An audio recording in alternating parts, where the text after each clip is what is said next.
Listo.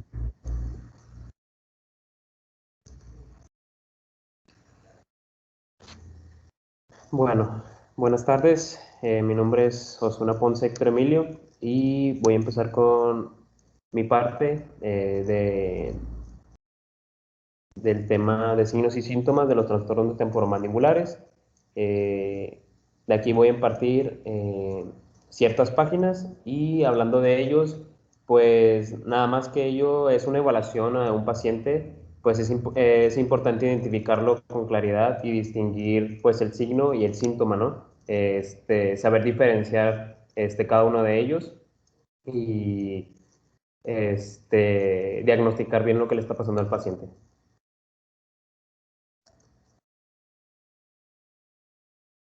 Bueno, como un signo, pues es una observación clínica objetiva detectada en la exploración. ¿Qué quiere decir esto? Llega el paciente, puede llegar encorvado, no sé, puede venir con irritación, no sé, en la piel, puede venir con los estornudos, como dice. Si es respiratorio, pues el flujo nasal, dolor de garganta, tos seca. Pues si es sistémico, pues como dice, viene con fiebre. Luego se va a ver de que pues la coloración del paciente, se va a ver los ojos caídos, si pues si es un problema del intestino, pues corroboraría con la diarrea, que no nos comentaría, este, y si quieres pasar a la otra, por favor. Bueno, y un síntoma, pues es una descripción del paciente, es cuando él empieza a molestar, tiene la queja, más que nada, que dice, no, pues me duele a esta altura debajo del pecho, no sé, siento irritación después de comer, me duele la espalda, no sé, se empieza él a tocar identificando lo que es el dolor, que como lo estoy mencionando, o si es un problema dental, igual él te lo va a ubicar, pero precisamente él no sabe dónde es, pero ese es el síntoma que él está diagnosticando. Bueno, como mencionaba, pues el dolor, sin duda, pues es el síntoma más frecuente de los pacientes. O sea, si ellos tienen enrojecimiento o comezón, pues es algo como que lo dan por un hecho por alto de que, bueno, tengo comezón o algo, pero el dolor es algo que lo va a predominar y van a decir, esto está aquí, que está presente. Entonces ellos van a dar más cuenta día con día de la presencia de él. Y pues este dolor que llegan aquí al consultorio o algo así, pues son trastornos de los músculos masticatorios, que en sí pues es el dolor muscular, que es la mialgia. Bueno, como disfunción, pues en general pues observa una disminución en la amplitud del movimiento mandibular. ¿Qué quiere decir eso? A veces ellos te comentan que cuando van a comer o algo, una hamburguesa, aperturas muy, muy grandes, carcajadas, ellos no lo pueden hacer porque empiezan con el dolor, que es el síntoma que les estaba mencionando. Ellos empiezan de que no, pues me empieza a doler o me detengo de reír, me detengo de comer por lo mismo que me está dificultando esto, ¿no? Entonces ahí más o menos vas a variarte de que no, bueno, entonces el problema es articular, vamos a ver intraoralmente cuáles son sus problemas. Capaz hay una maloclusión, como lo voy a mencionar aquí. La maloclusión aguda pues es otro tipo de disfunción, que esta se trata de cualquier cambio súbito en la oclusión creada por un trastorno. ¿Qué quiere decir esto? El paciente puede nacer con crecimientos anormales o simplemente que haya sido un desarrollo muy avanzado. Entonces, como aquí el paciente se muestra, tiene mordida abierta, hay apiñamiento, algo leve, pero de esto lo vamos a ir variando y pues ahí vamos a ir diagnosticando más, vamos armando el rompecabezas y vamos a decir, bueno, de aquí derivó esto, entonces viene el problema de esto, entonces él no se puede reír, él no puede comer por esto, entonces vamos a ver si a pesar de esto, de lo que estoy mencionando, hay que ver más a fondo si hay problemas, no sé, si tiene caries, no sé, ver mucosas, que no vaya a haber algo peor de lo que está mencionando. Siempre ver todo el entorno. ¿Quieres avanzar la otra, por favor?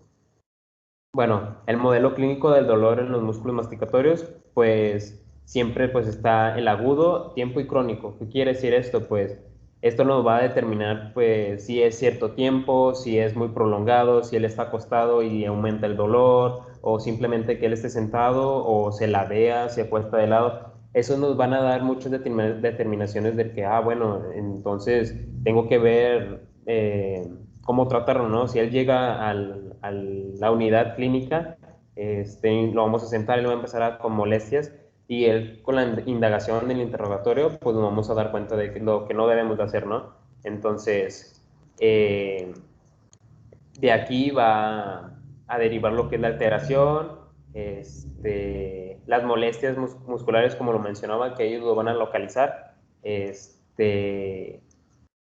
si es un trastorno pues maligno y es regional, pues esto no lo vamos a dar cuenta porque va a haber una prominencia o a simple vista no vamos a ver que no es algo normal, ¿no? Entonces nos va a derivar mucho lo que es agudo, crónico y tiempo y eso nos va a determinar lo que está sucediendo. Si quieres avanzar la otra, por favor. Bueno, como las alteraciones, pues esas son la función muscular normal que puede verse interrumpida por diversas situaciones. ¿Cuáles son las alteraciones? Como lo estoy mencionando, a veces puede venir el crecimiento del niño con alteraciones, como lo estoy mencionando, o viene con algún un déficit, una deformación, anomalía, por así decirlo. Entonces, todo esto va a influir más que nada. Si hubo una alteración en los cromosomas, todo eso lo vamos a ir viendo en la indagación del diagnóstico y esas alteraciones, como lo voy mencionando, todo va a depender de ello. Bueno, la contracción protectora, esta, pues es una fijación muscular, esta se fija en los músculos masticatorios antes de una alteración ya descrita en una contracción protectora. ¿Esto qué quiere decir? Que la rigidez muscular se trata de una respuesta del sistema nervioso central frente a una lesión o amenazas de lesión. Como nos lo han explicado, como lo hemos visto, es una respuesta al que si tú te quemas o te lastimas, rápidamente tú vas a quitar la mano, ¿no? Si es un martillo o te quemas o algo, rápidamente pues va a reaccionar tu cuerpo, ¿no? Entonces tú te lo vas a retirar. Aquí es lo que estoy mencionando, entonces aquí ubicándome en cuestión de salud oral, el problema, no sé, es articular o algo, uno se va a quedar quieto, ¿no? O sea, no va a seguir masticando, no va a seguir riendo, por lo mismo porque se va a poner rígido el músculo, entonces es una contracción protectora, por lo mismo que se van a contraer y no va a haber una inmovilización para no sentir dolor del sistema nervioso central. Si quieres avanza, por favor. Bueno, el dolor muscular local, pues la mialgia no inflamatoria. Este es un trastorno doloroso miógeno no inflamatorio primario y es la primera respuesta del tejido muscular a una contracción prolongada. ¿Qué quiere decir esto? Si vimos el caso clínico de nuestro compañero Abraham, pues él había tenido un problema al masticar, entonces él había tenido problema con ello y hubo una contracción prolongada. Entonces, si hay mucho tiempo con ello y no se arregla ese problema, empieza a ver lo que es la inflamación. Entonces, es lo que queremos llegar aquí. Luego es la respuesta del tejido muscular y nos vamos a dar cuenta de ello, ¿no?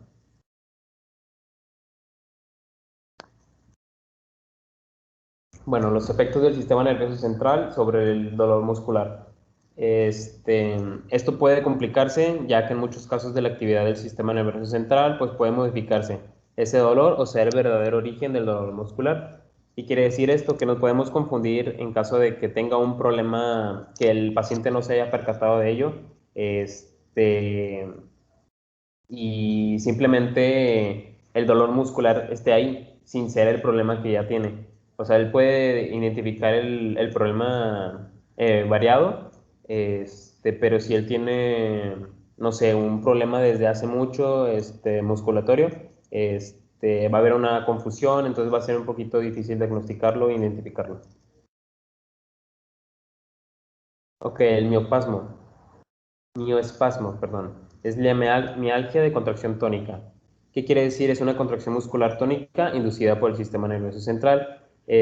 Como aquí lo menciona fácilmente, pues es una contracción de respuesta parecida a lo que estaba mencionando, pero esto es un, un espasmo reducido, ¿sí? Ok, los trastornos miálgicos regionales. Pues está el dolor miofacial, que es la mialgia por punto gatillo, que este es un trastorno de dolor miógeno regional caracterizado por áreas locales de bandas de tejido muscular duro e hipersensible. Este recibe el nombre de puntos de gatillo. ¿Qué quiere decir este? A veces hay unos como piquetes, así mencionándolo, no sé, haces un movimiento o algo y sientes un piquete, ya sea en la espalda, en el cuello o en la cabeza, o simplemente. Esos son los puntos de gatillo que de repente son no se escucha el chasquido, pero se escucha el estirón y luego te quedas contracturado, o sea, de que no te quieres mover por lo mismo de que te quedó el piquete, esos puntos de gatillo que estoy mencionando, y como aquí se pueden observar, que están en el cuello, puede ser en la sien, en la mandíbula, aquí en el ángulo de la mandíbula, por el orbicular de los ojos y pues a veces en las frentes. Bueno, las consideraciones del dolor muscular crónico, pues los trastornos miálgicos que se han descrito y observado con frecuencia en cada consulta general de odontología y suelen construir problemas de corta duración. Eh, pues fácilmente, pues es un dolor muscular que viene en tiempos prolongados, que no siempre está presente, simplemente de que él te lo puede ubicar y dice, no, pues me está doliendo esto, pero ahorita no, si me acuestas me va a doler un poco, pero se me va a quitar. Entonces es el crónico que es simplemente lo que está indicando. Los factores de perpetuación, pues puede existir determinadas condiciones o factores cuya presencia puede prolongar el cuadro de dolor muscular. Estos factores de perpetuación son locales y los factores de perpetuación sistémicos. Y quiere decir las protecciones locales, pues van a estar ubicados y la protección sistémicos va a estar desplazado por todo el cuerpo que no va a ser fácil de ubicarlo, ¿sí? La mialgia crónica mediación central, que es la miositis crónica, pues es un trastorno doloroso muscular crónico y continuo que se debe predominante a efectos del sistema nervioso central. Y los trastornos miálgicos sistemas crónicos, que es la fibromialgia, es importante diagnosticar correctamente estos tipos de trastornos, ya que el tratamiento depende de ello. Este, Estos son pues problemas que se llegan a dar en los pacientes y pues hay que saber diagnosticarlos porque unos pueden ser peores que otros. Y como lo mencionaba, que la fibrositis miótica, que es un poquito más avanzada que la mencionada. Entonces, si llegamos a identificarlo y ubicarlo, va a ser fácil la recuperación. Bueno, aquí paso a los trastornos funcionales de las articulaciones temporomandibulares. Este, que va el dolor incluyendo en la ATM, que se denomina atralgia. Esto se va a ubicar, no va a ser muscular, sino se va a ubicar en la articulación, entonces va a ser algo fácil de ubicarlo y como lo mencionaba, ¿no? De que van a tener dificultades al morder o al hablar. Y esto se va a denominar atralgia. Bueno, la disfunción, aquí ubicándonos, como lo menciono, en la articulación temporomandibular, pues se manifiesta generalmente por la alteración del movimiento normal del cóndilo disco, produciendo ruidos articulares. Ese típico chasquido que llegan los pacientes a la atención odontológica, de que no, pues estoy comiendo lo mismo, la rutina, ¿no? De que estoy bostezo o algo, escucho ese chasquido y me asusto, ¿no? Y ya no quiero moverme. Entonces, es algo que va a predominar en nuestro diagnóstico.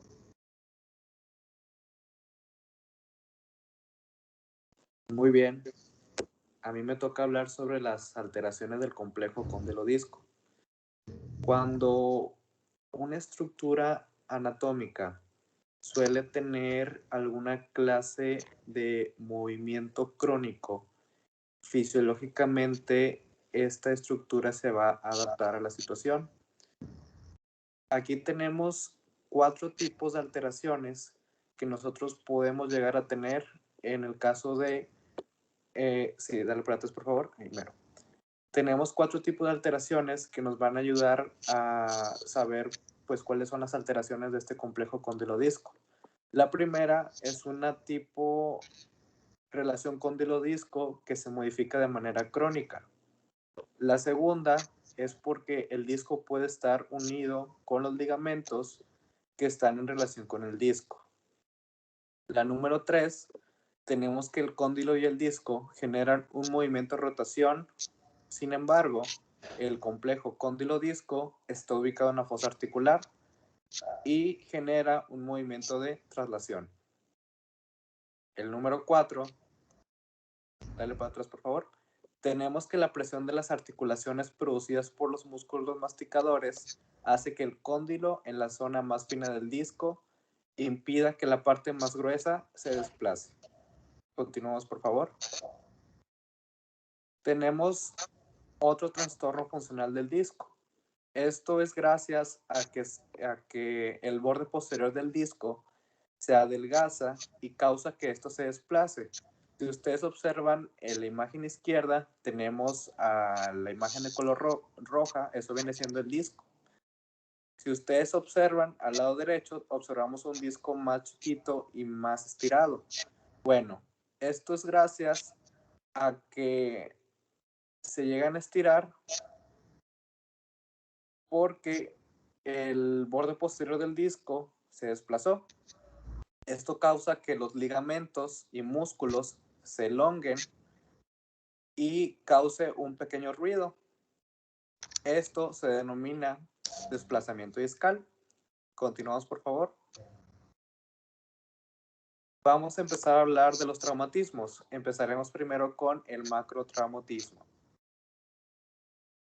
Muy bien, un macrotraumatismo es una fuerza desproporcional sobre la ATM que produce una alteración en esta estructura. Tenemos dos tipos de traumatismo. Tenemos el directo y el indirecto.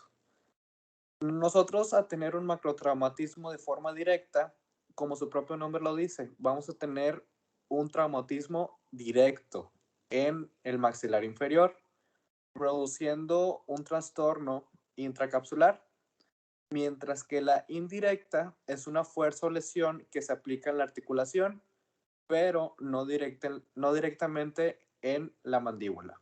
Continuamos, por favor. Aquí tenemos dos tipos de ejemplos de un macrotraumatismo. Tenemos el de la izquierda de forma directa y el de la derecha de forma indirecta.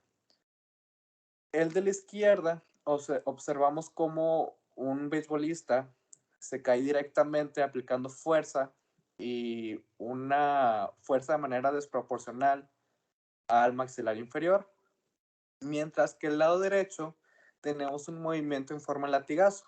Este movimiento se produce gracias a que cuando una persona tiene un accidente automovilístico, choca, suele hacer este movimiento causando un macrotraumatismo de tipo indirecto.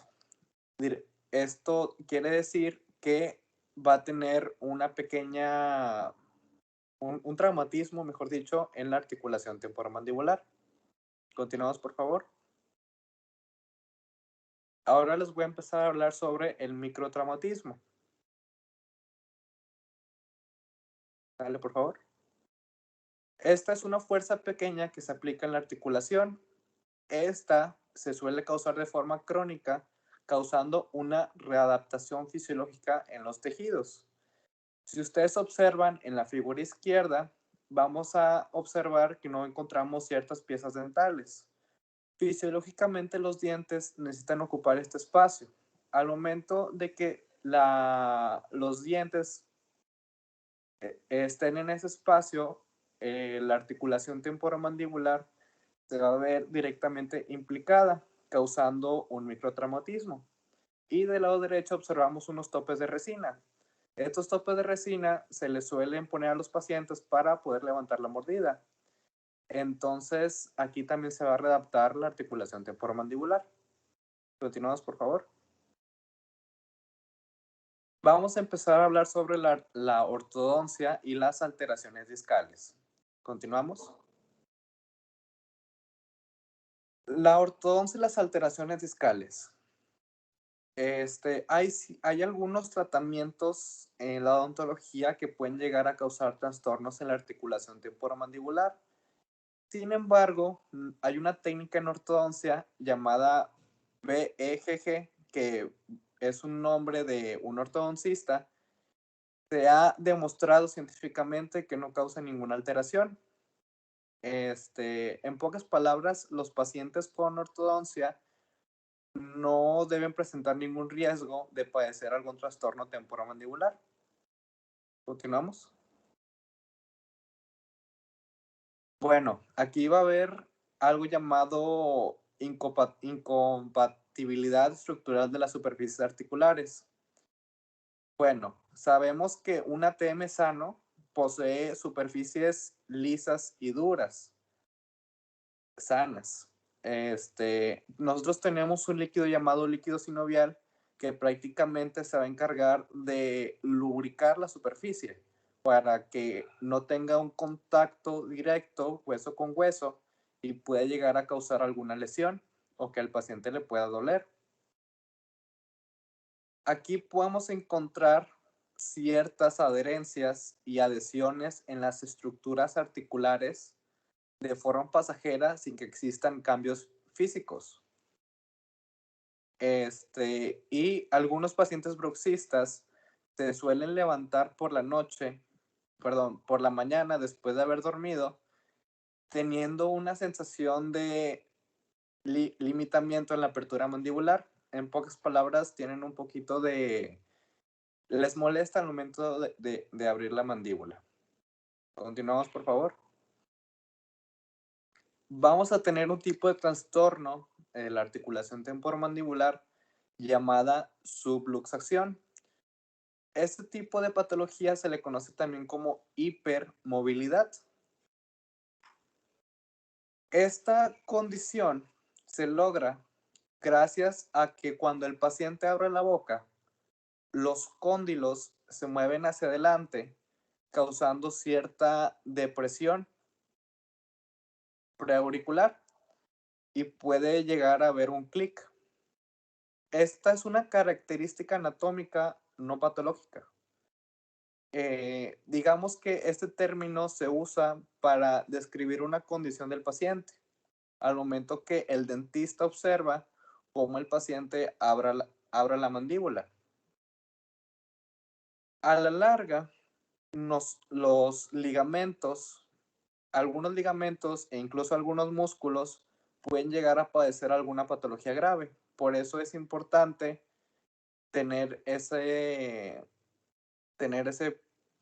remarcar muy bien ese puntito, que el paciente presenta subluxación. Continuamos, por favor. Bueno, ahora yo voy a hablar acerca de la luxación espontánea. Primero que nada, hay que aclarar que una luxación espontánea en sí no es una patología, sino se trata de que esto ocurre cuando la boca abre más de su límite y la mandíbula queda bloqueada. Y suele ocurrir bastante en odontología con tratamientos muy prolongados o cuando el paciente fuerza de más su boca, ya que, por ejemplo, aquí tenemos, si en la apertura máxima se aplica una presión para forzar una apertura mayor, la fijación va a tensar el ligamento capsular anterior y va a causar una rotación del cóndilo y el disco, desplazando lo demás hacia adelante a través del espacio discal. Y esto va a causar un colapso, lo que va a bloquear la mandíbula. Entonces el paciente se va a estresar, va a intentar cerrar y va a empeorar un poquito más el problema. Y como les digo, o sea, es necesario mencionar que esto puede ocurrir en cualquier ATM, pero hay diferentes factores anatómicos que pueden hacer que esto sea más recurrente o no, y de estos factores anatómicos voy a hablar un poquito más adelante. Y aquí tenemos cómo va ocurriendo una luxación espontánea.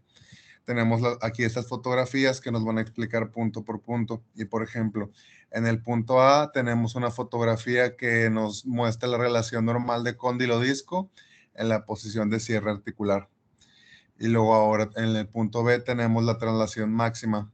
El disco sufrió una rotación posterior sobre el cóndilo hasta donde se le permitió llegar. Esta limitación se da por el ligamento capsular anterior.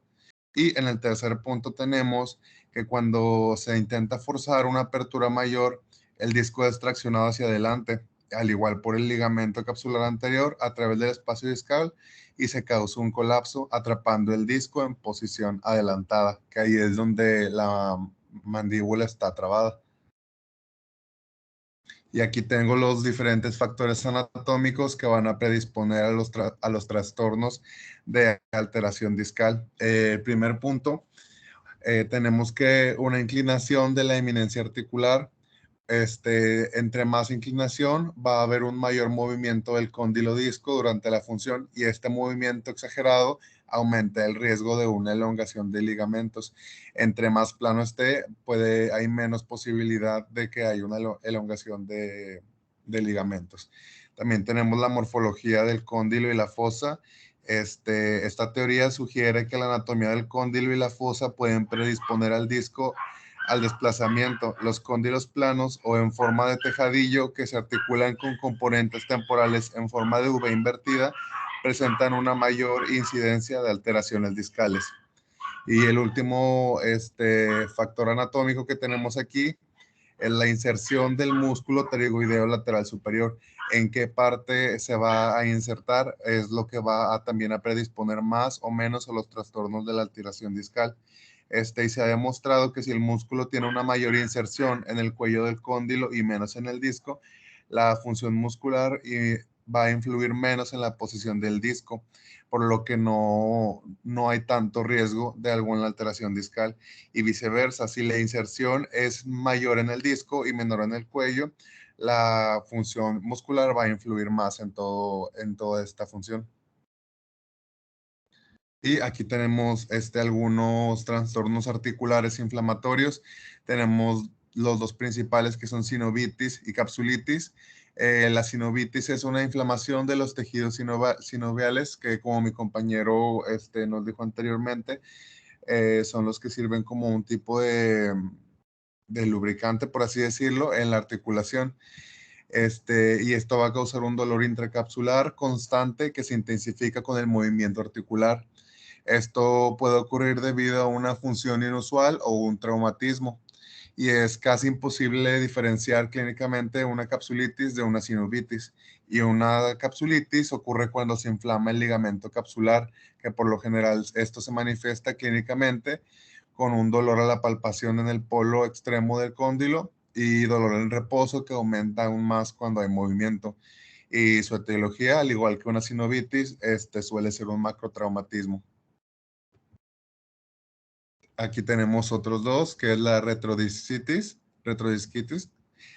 Los tejidos retrodiscales están muy vascularizados e inervados, por lo cual no están diseñados para soportar cargas muy, muy fuertes. Entonces, si el cóndilo aplasta estos tejidos de una manera muy fuerte, es probable que haya una ruptura e inflamación de los vasos y una inflamación muscular. Y esto se caracteriza por un dolor sordo y constante, que al igual puede ocurrir por un macrotraumatismo. O sea, la mayoría de estos trastornos articulares se dan por macrotraumatismos. Aquí tenemos también la artritis articular. Las articulaciones presentan alteraciones de destrucción ósea. Esto ya es un poco más avanzado y ya es de evolución más lenta la artritis.